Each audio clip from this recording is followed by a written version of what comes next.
And we are back as usual. We have the best guests for these webinar series. And I'm telling you, this is a topic everybody's wanted to know the real about for a long time. Many mythologize about this topic we're going to talk about, and my guest knows that. But today we're going to give you the facts right from the source. This is Commercial Properties in the Gateway Arts District, a conversation for first-time buyers. And I'm blessed, and now you are too, to meet Hannah McCain, investment associate with Feldman Ruel. Hannah, thank you for joining me today. I'm Rhett Butler. Thank you. Thank you, Rhett. I'm so pleased to be here. Absolutely. You know, as a resident of Mount Rainier, as an artist, and someone that's interested, like most, in having a commercial property, I think this is the most theorized, mythologized, any kind of legend, derivative word for legend you want to talk about. People are talking about it. And I don't think anyone has the concrete facts and did not know that the expert was right here. Her name is Hannah McCain. Thank you. We got to talk to you. We got to talk to you about this. So, Hannah, first and foremost, can you tell me a little bit about yourself? What do you do for those who are uninitiated? And what is your interest in the Gateway Arts District? Absolutely. My name's Hannah McCann. I'm a commercial real estate agent with Feldman Ruel. My official title is investment associate. Okay. And that means that I work with property owners who are considering selling their properties to lay out a plan and make a strategy for divesting themselves of those investments. And then I also work with potential buyers who are looking for property acquisition opportunities. My big area of my focus is the Route 1 corridor, specifically from the DC border up to Hyattsville College Park, pretty much the Gateway Arts Corridor. I also do a lot of work in DC and in other areas of Prince George's County and Montgomery County. I'm a DC native, grew up in Tacoma Park, live in Silver Spring with my family, and proud to call DC home. Beautiful, beautiful, beautiful. Yeah. So you're a native. You understand all the challenges, all the beauty, and the splendor. So that's awesome. You know, I would think that as an artist, I think the popular consensus is there might be a little bit of a lack of harmony or understanding between artists and the owners, meaning each might have interests that sometimes align and sometimes don't. But understanding from the source, you know, what type of opportunities are there for purchasing commercial properties in the Gateway Arts District, and why, if it is a good time to invest, or is it not a good time to invest? Okay. Yeah, I'd be happy to talk about that. You know, you talked about how these opportunities are kind of mythologized. There's just something about buildings, especially buildings that seem attainable. They're like the right size and maybe they're underutilized. That really excites the imagination, especially if you live in the communities where those buildings are. You're like, oh, that would be the perfect fill in the blank. You know, we've always needed a bike store, or that would be a wonderful gallery or recording studio or whatever it is.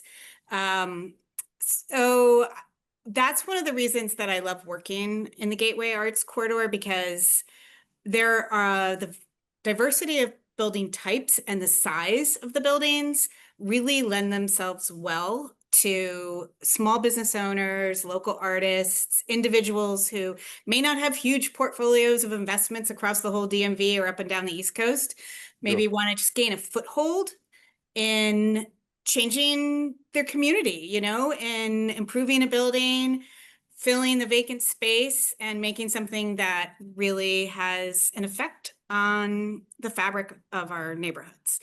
So I brought a couple pictures I thought I'd share of some of the kind of buildings Show and tell. Yeah, just a little bit. Okay. All right. Because I mentioned that it's the variety of types of buildings we have and also the sizes that I think are part of what's so exciting. These are just a couple of properties that either I have on the market or have sold on the Gateway Arts Corridor. This is something that probably many of us, if we've gone up and down Route 1, we recognize. It's a prominent corner right across from the courthouse at Farragut and Baltimore Ave. Buildings like this is a whole assemblage. Buildings like this really get me excited, get investors excited, get small business owners excited because there are so many different kinds of spaces here. There's ground floor Okay. retail, there's upper level office. This could, within the zoning, could also be apartments. Um, Wow. so here's one example of a kind of opportunity we have. This would be what I would call a neighborhood retail assemblage. We Hmm. also have industrial in the Gateway Arts Corridor.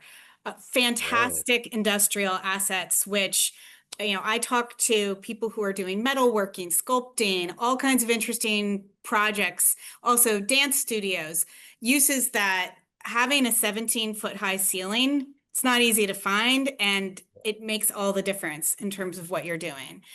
This is located in Hyattsville. Okay. It's a 6-bay industrial warehouse. It has bay doors on each side, opens on 2 different streets. Wow. We also have land. We have raw land where the potential is almost unlimited in the zoning that is on the Route 1 Arts Corridor. This is right at the gateway between Brentwood and North Brentwood. This is about 3/4 of an acre that I have on the market right now for Okay. sale there that could be developed in lots of different ways. Mm. We have some really interesting historic stock. This is recognizable probably to many people in Hyattsville. It's the old Masonic Lodge Yeah. that was built and owned by the same group for 131 years. And I Wow. brought a Hyattsville resident to the owners, and over the course of almost 2 years, we negotiated the sale to my client. She plans to put housing upstairs, some cool Mm. loft-like apartments, and then a really cool commercial use on the ground floor. Looking for tenants right now. Amazing. So it's purchased. It's looking for tenants. This was purchased. We closed on this on December 31st. Oh, And then congratulations. we have, and for me, this is probably where my imagination really starts to run. And I think also small business owners and local artists, we have a lot of really small retail opportunities. You don't see these in a lot of parts of Maryland. Maybe in DC you do, but not so Hmm. much in the close-in suburbs. This is a property I'm bringing to market later this week. It's right on the main circle in Mount Rainier. It's a 2-level retailer office property. It could also be residential above, about 2,000 square feet. And this is a property that I sold in Hyattsville in December, about 1,200 square feet, single user retail opportunity. Okay. So I'll close my screen now, but this just gives an idea of the variety of Yeah. kinds of assets, and they're attainable, Yeah. both in terms of their size and also price point. So as soon as you cross over that Okay. DC line, the price per square foot, the defendable price lowers. Um, Amazing. I would also say another reason why this is a good time to consider purchasing something on the Route 1 Mm. corridor is that the zoning in Prince George's County recently changed in 2022. We are in a Okay. bit of a grace period right now. You can still get a use and occupancy permit using the old zoning until 2032, but a lot of these Okay. buildings that I've just shown you have been rezoned and are now classified as neighborhood activity center, which allows a broad range of commercial uses and also mixed use, where you live upstairs, Wow. have commercial downstairs. What's Okay. not allowed anymore are some of the heavier industrial uses. So, for example, that warehouse I showed you, it has historically been used for auto repair. After 2032, tenants cannot get use and occupancy permits Okay. for those heavier industrial uses. You still can for artisanal manufacturing and other, arts related uses. But it means we're in this like limbo, this disconnect time right now where if one of these properties comes to market, people are going to think about how it's traditionally been used and say, oh, great, Right. I'm interested in this purchase for my auto shop. Then they're going to be discouraged because it can't be used for that for the long term. Right. So there's an opportunity for buyers who can see that vision that the county has laid out with the new zoning, and see a way that their use could be compatible in the new zoning. Okay. First of all, thank you for showing me those great properties. Some of those I see literally every day and had Right. no idea of what it would be, if it's available. So that was a great overview and swath of what's available. So I had a question. So the property by the courthouse, what would something like that cost? Obviously, that's a larger property in relation to the amount of usages that can, and ways that can be utilized. But what does something like that cost just for someone that's a Yeah. layman looking for an exploratory? Yeah. So that's four buildings plus parking lot. Wow. It's a total of about 8,500 square feet of commercial space plus the parking. Okay. And it's on the market for $2,220,000. Okay. The and just so you know that the way we arrive at a price like that, we don't pull it out of the sky. Like we look at what things have sold, we look back at what things have sold for, and then Mhm. we also look currently what our space is leasing for, and in the future, what do we think they'll lease for? And using those numbers, we can run projections of what's the potential income and what would the expenses be? What are the tax rates going to be next year and in 2027, 2028? And we can back into what's a defendable price for a Okay. property. But Makes sense. that's 2.22 all the way down to that property I showed you on Perry Street, on the Yes. Circle. That Yes. is coming to market for 425. Oh, wow. Very affordable. Yeah. Okay. Very cool. And then the property on Perry Street, are they two individual properties or is it one unit with two entrances? One unit with two entrances. One unit's upstairs and one is downstairs. Very cool. Um, first time buyers, right? Yeah, How do we prep for this? I mean, now that you've right. told the numbers and we kind of understand the scale and the scope, let's get into a little bit of the nitty-gritty. Funding required. How do you lay the found work with lenders? You gave us the costs. So talk about now the process if somebody was interested. Great, great. I am so glad you're asking because I get a lot of calls, especially when I bring something like that Perry Street property to market, which I expect to bring later this week. I get a lot of calls like, oh, this is great. I can just envision it for something. Can I come see it? And I'm always more than happy to show properties to people and meet them and hear more about their businesses or their craft or whatever it is that they do. But they're people are not going to be prepared unless they've done some homework beforehand. And number one, I would say the most important thing is to talk to a lender, talk to a few lenders, and get a sense of what you can afford.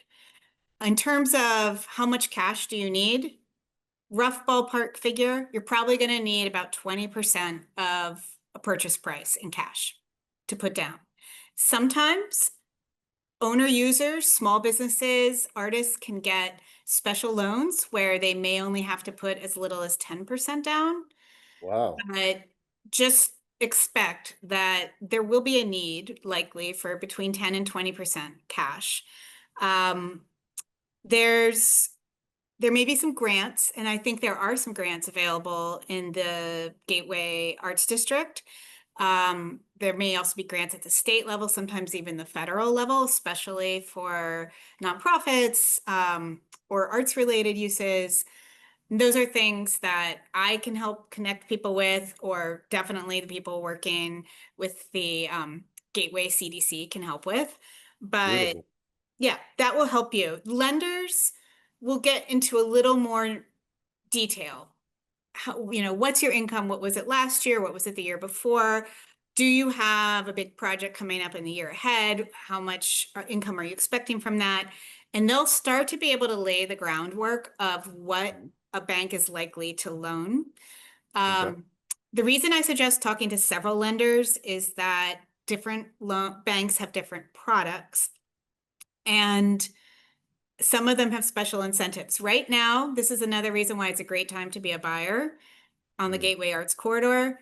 Right now, banks are especially looking for owner users to fund for purchases. So a little more risky development projects, big time investors. There's a lot of risk in commercial real estate right now. One of the most solid types of buyers is somebody who has a small business and they are looking for a property to locate their business. Wow. Yeah. Um, the one other thing I want to say about that is and you'll hear this refrain a lot, probably today as we're talking. Mhm. Very important to talk to lenders who are experienced with commercial properties. Okay. And specifically, even better, if they're familiar with Prince George's County, with Mount Rainier, with Hyattsville. Right. Lending in commercial is hyper local. And if you don't know any lenders who fit that bill, a broker Right. like myself will be happy to give you the names of 3, 4, 5 lenders to talk to. Lovely. Yeah. Yeah, this is great information, especially knowing that certain projects are coming to market, like you just showed us, and just giving us this process is amazing. So thank you so much for this. How to identify these opportunities? I mean, we're blessed today to have this webinar, but let's say after this webinar, folks are still a little remiss. They don't know where to go. They didn't catch this. What are some online resources? Just a Yeah. few people can go to get this kind of real working knowledge. Yeah. I'm so glad you asked that. This is a weird part of commercial brokerage. It's kind of prehistoric. Like, not a lot is online. So if you're looking for a house, even if you're not, it's just fun to go on Right. Redfin or something and look at houses Right. for sale. Zillow. Yeah. And they're all on there, right? That's it. But Absolutely. it is definitely could not be more opposite in commercial brokerage. Okay. So you can look at public resources like LoopNet, but you're only going to see a tiny fraction of the properties that are available for sale. I would say, and you can look at realtor.com, which is where homes are usually listed, and now and then there'll be a random commercial property in Yeah. there for sale.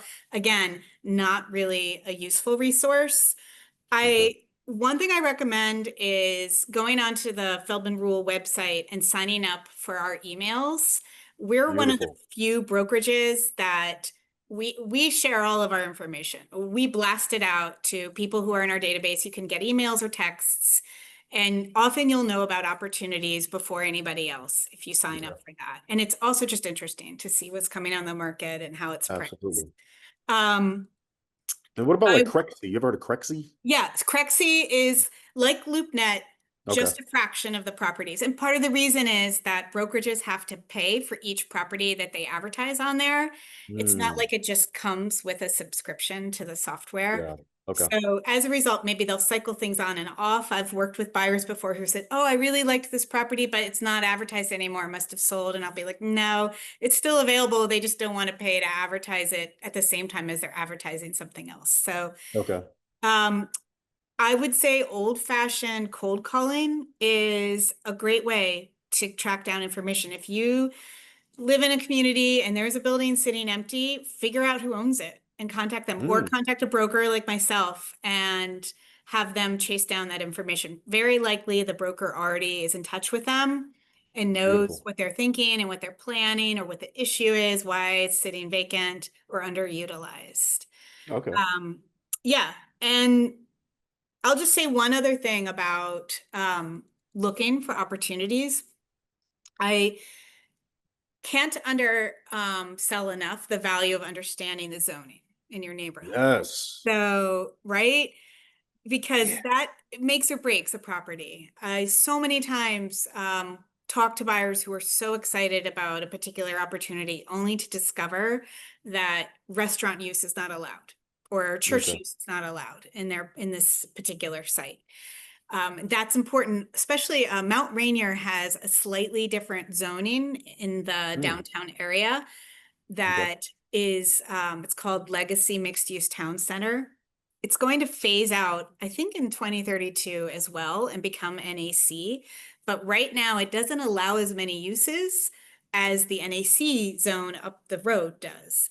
So it's Okay. just an When important you thing say to be legacy, is aware of. that because the city is historic?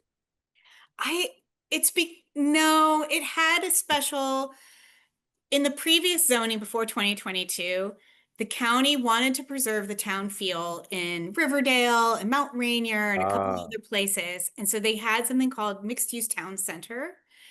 And then when they created the new zoning in 2022, they allowed those areas to continue to be their own little entities.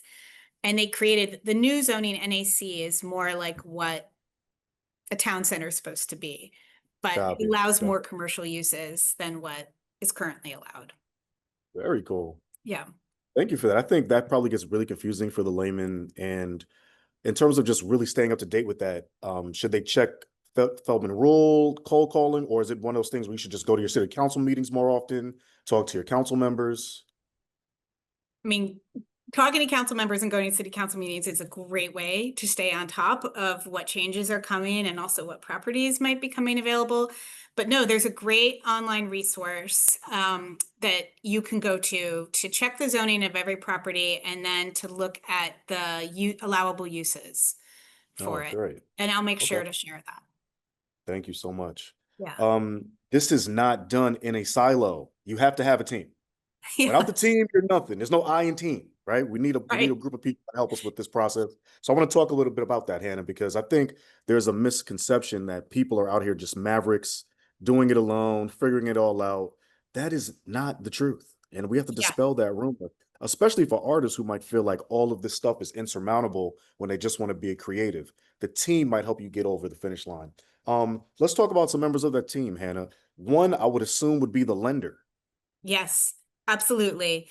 And as I mentioned before, probably going to be a lender that's hyper local, Okay. that understands the needs of an artist or a small business, has worked with other ones, may even have a special program for them, and it focuses on commercial property. So definitely oil and water, residential lending, commercial lending could not be more different. So even if the artist owns a home in Mount Rainier and wants to go back to the same lender, probably not going to work. Best to get connected with lenders who are familiar with commercial lending on the Route 1 corridor. Another Beautiful. person for your team, a lawyer. Gotta have a So lawyer. yeah. And again, a lawyer, it can't be like, your friend's uncle who also practices. Like it needs to be somebody who understands commercial real estate in Maryland That's and it. knows what the laws are.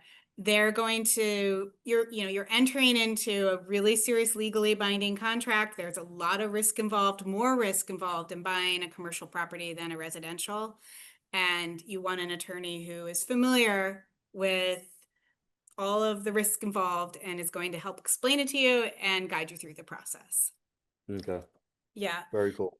Um, the last thing I would say are brokers. So like myself, we're Yeah. definitely valuable members of the team, but I will say, like, in residential real estate, pretty much traditionally buyers have an agent and sellers have an agent and they work together. It's probably 30% of the time or even less in commercial that buyers are represented. It doesn't mean that it's not a good idea to have somebody representing you who's helping to find the properties and helping to negotiate and advise, giving you the names of lenders and attorneys to talk to. But it's not as required. It's also not guaranteed that the seller is going to pay the commission. So that's just something to have your eyes open about. Actually, residential real estate is changing to be more similar to commercial that way. You may have heard all this controversy about rules changing with commissions and fees in the residential real estate Yes, I did. world. So they're going to operate a little more like commercial has always operated, where if I'm a buyer and I want to work with an agent to purchase a property, I have a conversation with that agent. What services are you going to give me? How do you work? And what's your fee?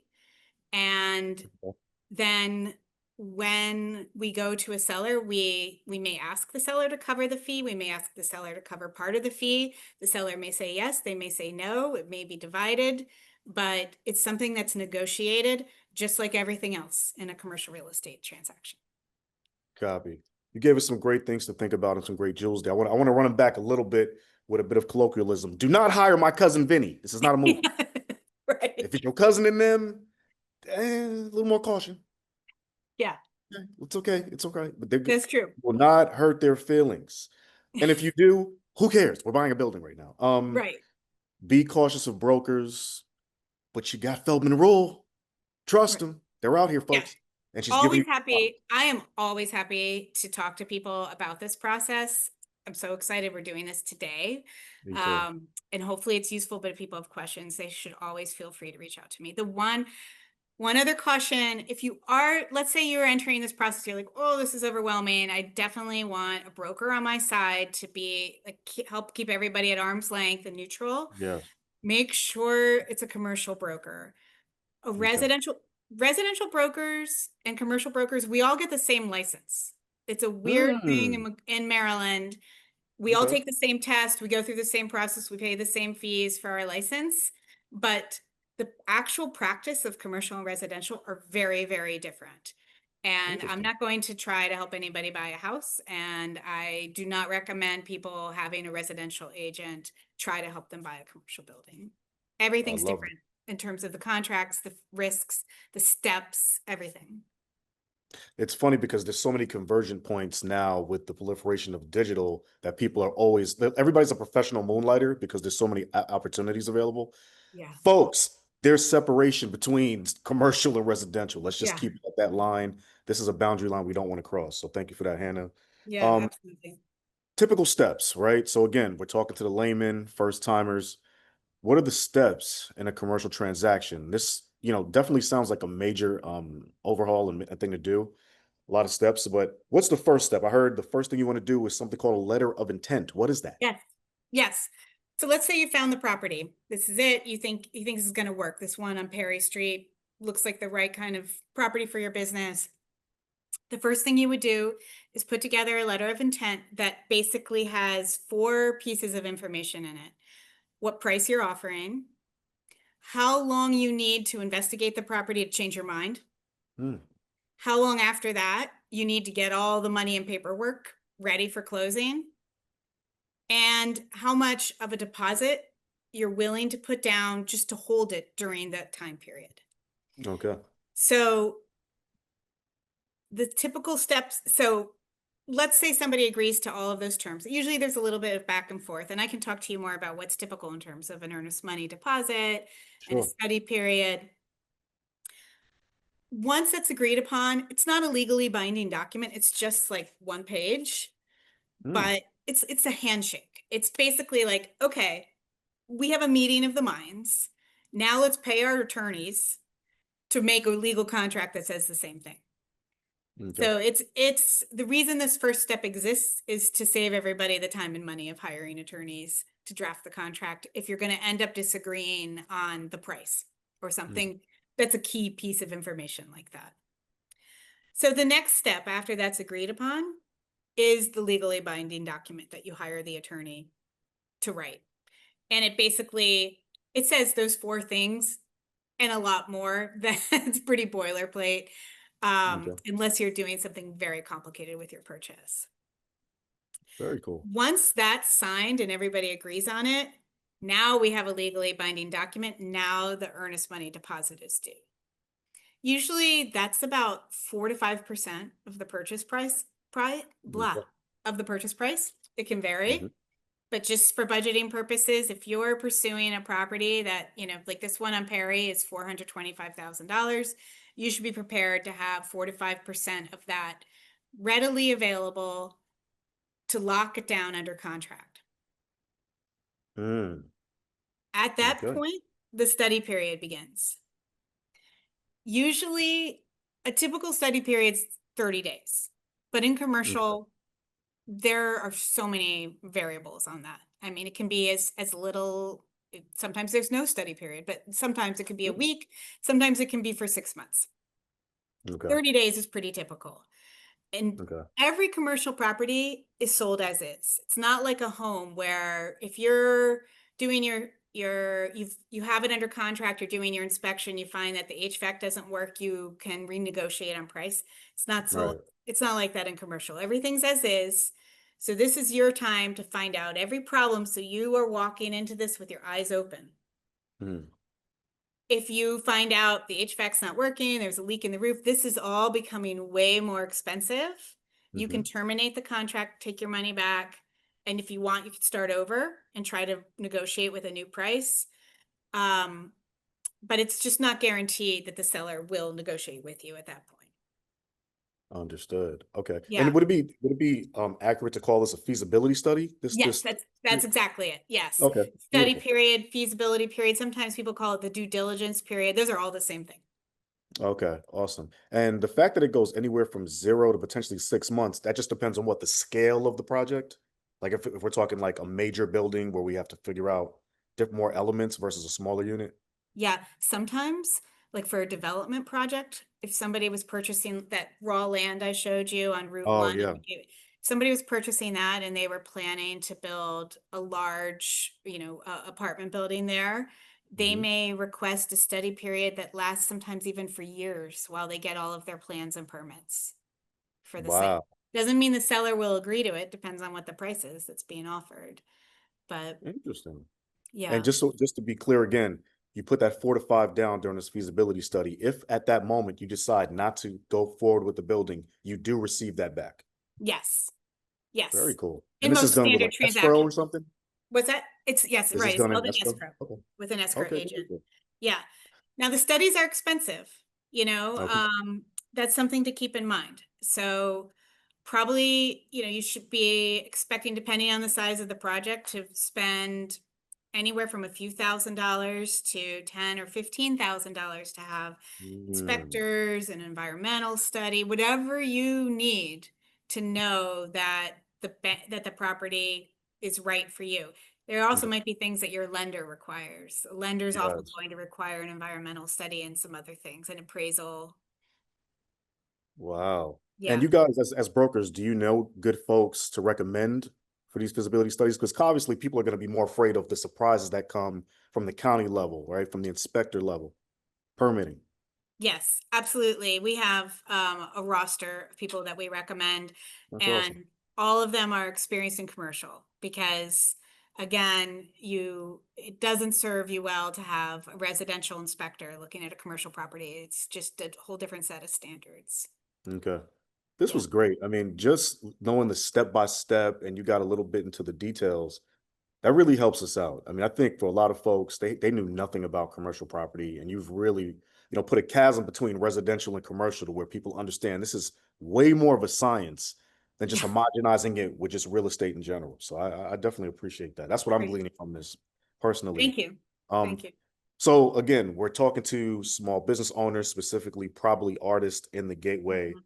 So I want to get a little more specific, right? If they want to purchase, and some of this might be a bit redundant, but we got to do it for them.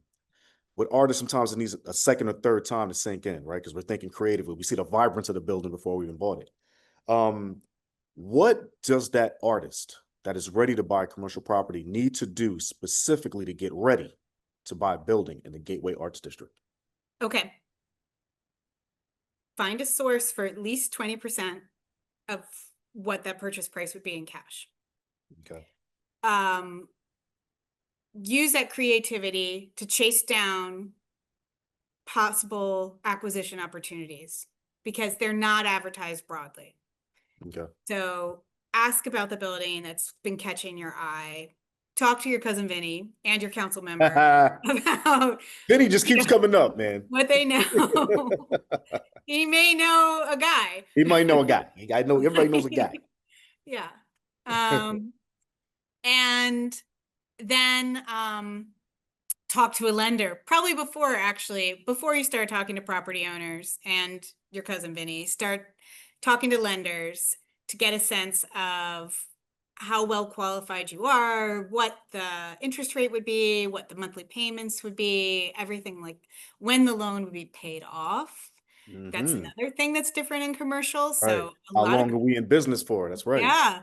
A lot of Absolutely. those loans are not for 30 years, like a house loan. Oh, It's wow. sometimes they're even just 3 to 5 years, and then there's a balloon payment. Sometimes 10, sometimes for an owner user, it might be 20, 25, Okay. but And can you explain what a balloon payment is for those that are yeah. uninitiated? Yeah. Yeah, so many commercial loans are for short term because investors are kind of gambling on what's going to happen with Okay. interest rates and how much income they can get from the property. So they lock in a rate and expecting that in 3 to 5 years they'll be in a better position to get a better loan. That Uh-huh. means in 3 to 5 years, the balance of the loan is due.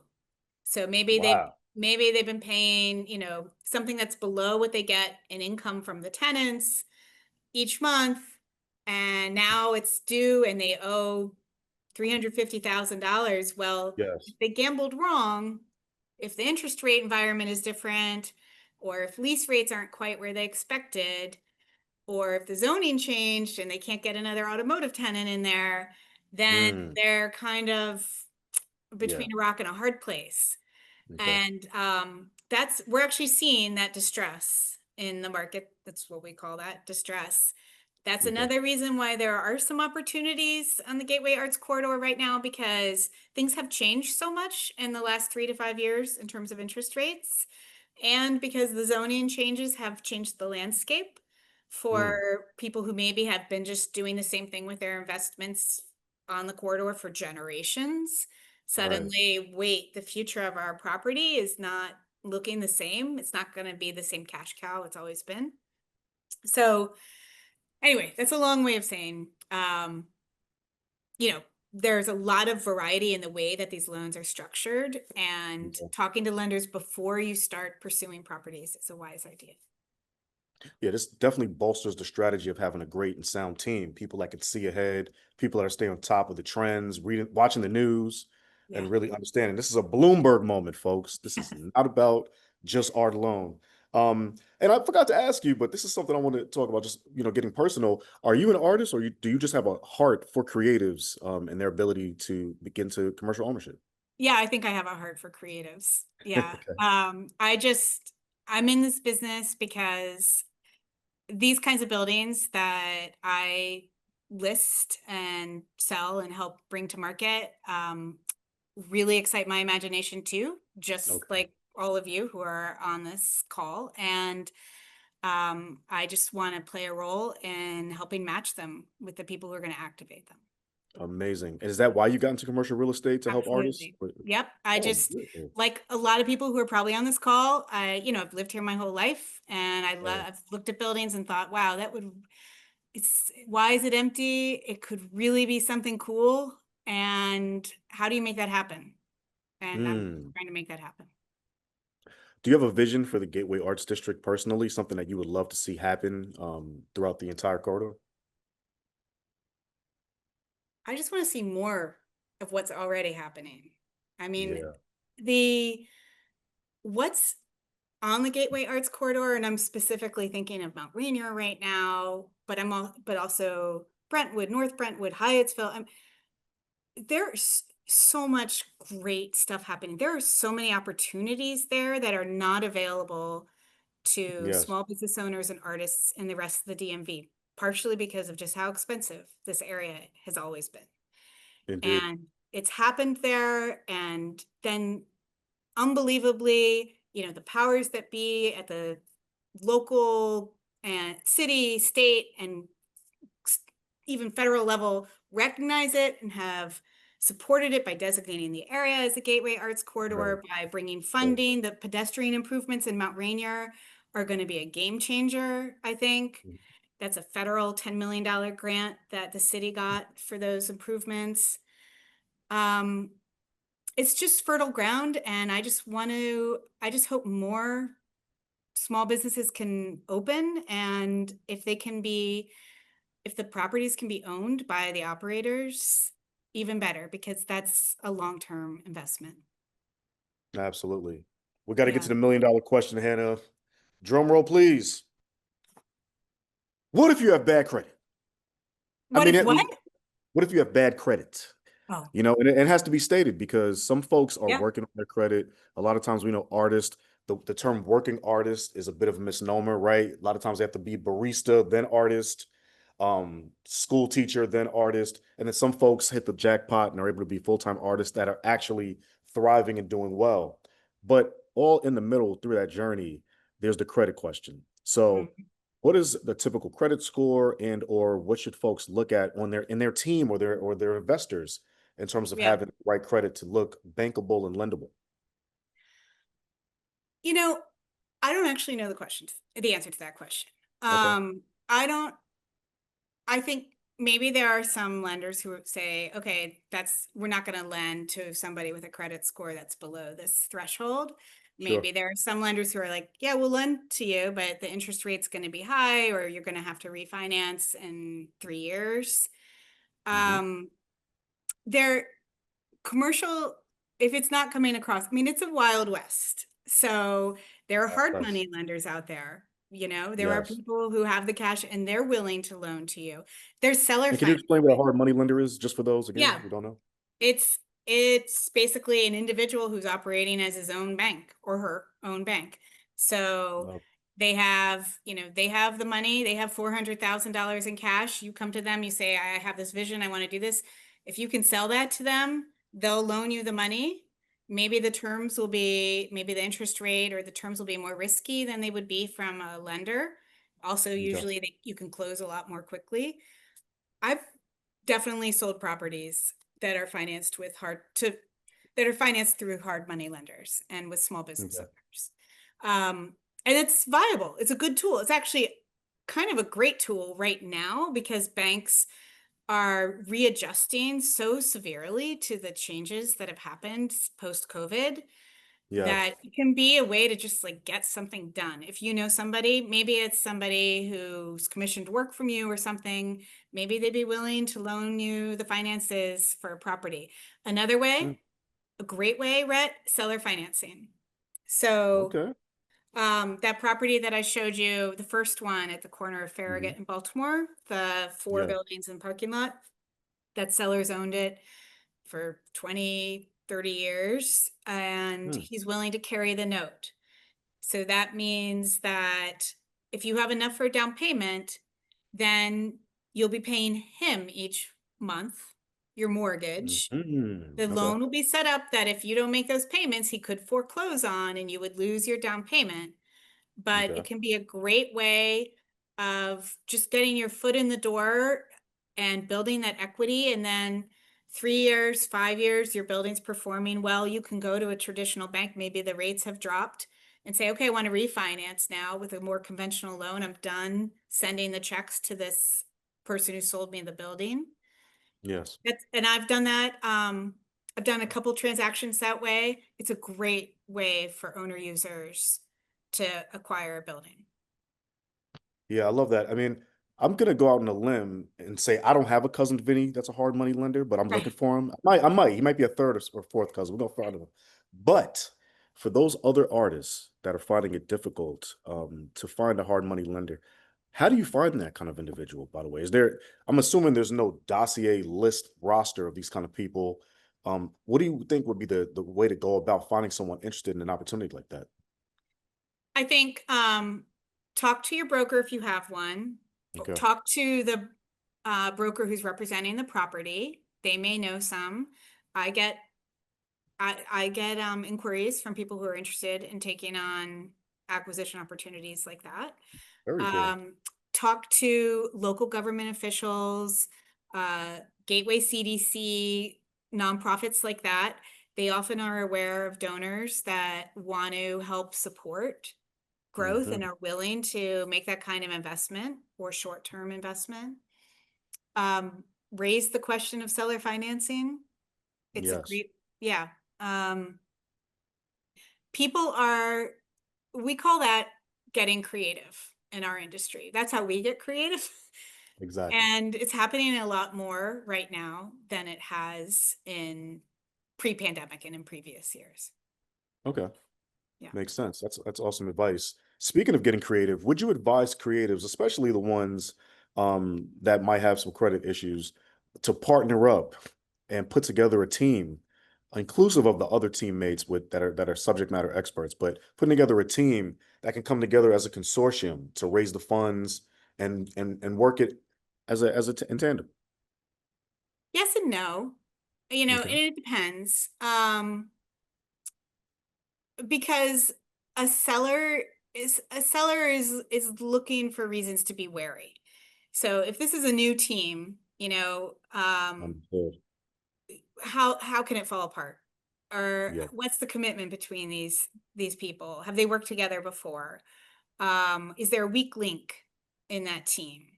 What Right. level of risk is each of those team members carrying? It's not impossible to sell something like that, but you want to be prepared to show a united front and Mm, and put a seller's concerns to risk. especially if you're in a Mm, competitive environment. You know, if you have yes. other buyers who are coming forward where they're just one individual and they have a track record or they have the funds to put forward. Interesting. So this in essence is a date hoping to get to an engagement and then eventually a marriage. Yeah, So if you start showing some red flags pretty soon as a team, right. we're not even getting anywhere near a ring. Right. Yeah, no, they're just Um, going to swipe right. Yeah. Is it right or left? I'm not sure. But yeah. Which one is it? Amazing. I have to ask you too, just in relation to the industry, are you familiar with other arts districts in the region, and how do they compare with the Gateway Arts District? Um, I'm not familiar with other arts districts in the Okay. area. I'm really pretty entrenched in the Route 1 corridor. Yes. So this is the arts district that I know. I know the property owners. I know a good number of the artists. I know tenants. Um, I've helped place some of the tenants in the area in the corridor.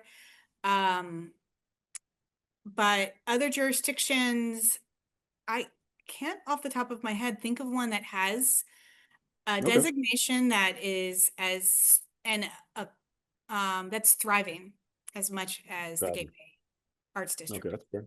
All right, thank Yeah. you. Now we know, real estate is an asset and people are managing their portfolios from wherever they want to be, especially if they're not a user owner. Are you finding that most of the buyers in the Gateway Arts District are residents of this area and user owners, or are they just folks that are compiling buildings and they live in Florida, sunning, hoping that their Mm. local manager makes it happen? Both, but for the smaller kinds of buildings we're talking about that are attainable for first-time buyers in the Gateway Arts District, um, I'm finding that the buyers are local. And I also find anytime we bring anything out that's under $1 million, Hmm. it just excites a whole other level of interest Okay. than what we usually see. For something larger, or specialty, like a specialty asset like that series of industrial condominiums I showed you earlier that have been Yes. historically used for, so there are people who they just look for industrial properties like that across the country. Um, I get those calls, but what's different here on the Gateway Arts Corridor is that the zoning has changed. So Mm. this is not going to be an investment that's of interest to them if they dig in and they do their homework and see that the zoning has changed. And after 2032, those uses will no longer be eligible for use and occupancy Okay. permit. So again, that's why I see a lot of opportunity for local people to make that first time commercial property purchase right now Mhm. on the corridor. Okay. We got to talk about the Purple Line. Um, what's the impact? I mean, we know the county's upgrading. There's more connectedness that they're trying to achieve clearly, right? But there's always going to be some drawbacks to evolution, and one of them is construction. What do you think of the drawbacks in general, or does that not affect the Gateway Arts District at all? Well, I'm not seeing it affect the Gateway Arts District because uh, because it crosses so far north. Okay. Um, but it does affect it in other ways. The county and the state are going to prioritize their resources Yes. and incentives around where that new transit is located. That's Yeah. traditionally everywhere. That's how it works. And it's no exception in Prince George's County. Same thing in Montgomery County, too. So when these areas are going to have a station, then the county is going to put forth an effort to increase the density that's allowed there. If there are different kinds of incentives, tax incentives, other things to encourage developers to break ground and build something, take that risk, they're going to concentrate it around where that transit's located. It's going to take in an area with limited resources. It's going to take some of those resources away from the Gateway Arts Corridor. Okay, beautiful. Yeah. Okay, Hannah, I want to start to compile all of this great information you gave us today. You gave us too much sauce, you know. You might be I a know. little saucy right now, and I mean that in a good way. So just to run through it again, you gave us some commercial properties currently available. Where can people find what you showed us on those slides? Go on our website, feldmanruel.com, Beautiful. and we list every property that we have on the market there. We let you know if it's under LOI, letter of intent, or under contract, so you know the status of it. Sign up for our emails, they're free. Sign up for our Instagram. You can also get texts if you want. So as soon as we bring a property to market, you are among the first to know. Okay. Um, and feel free to reach out. I'm happy to talk to people anytime. Beautiful. And that Instagram is at Feldman Ruel. Yes. Okay, awesome. Preparation, again, we're being specific more to the first time buyers. So you gave us understanding of the funding that's required. You laid the groundwork, excuse me, with the lenders in terms of having that relationship and starting to look for those folks. And then you also gave us a snapshot of what the typical costs look like. So thank you so much. You told us how to identify opportunities, gave us great websites to go to. Definitely the Feldman Rule email list. We want to get on that. And you gave us typical costs. And you got to have that team, right? Lenders, lawyers, a broker. Again, if you can have a cousin Vinny, pull him out too, but just make sure he's on the commercial side. And then additionally, the typical steps, letter of intent is of all importance. That feasibility study, that 4 to 5% down. I mean, again, we're dating. It's an expensive date, but in this date, I can get my money back if I'm not going to take you to the prom. I mean, this is kind of Right. cool. So I like all of this information. You told us about balloon payment structuring. That sounds a little tricky for those uninitiated. So I appreciate you giving us forewarning in those scenarios. But we totally understand now that commercial is completely different than residential.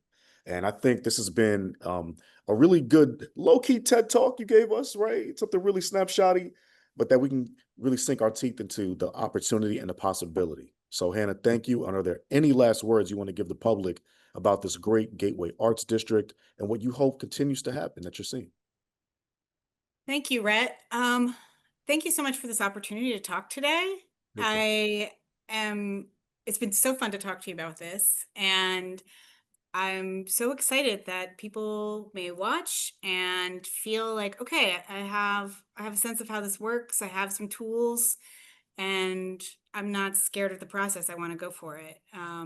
If we've done that, then I feel like we've done a perfect thing for the Gateway Arts Corridor. So yeah, Absolutely. thank you so No, much. no, thank you for the opportunity. And I think you have accomplished that, right? We've taken the scary out of commercial real estate Mhm. specifically for artists and more importantly for the Gateway Arts District. And that's all because of you, my friend, Hannah McCann.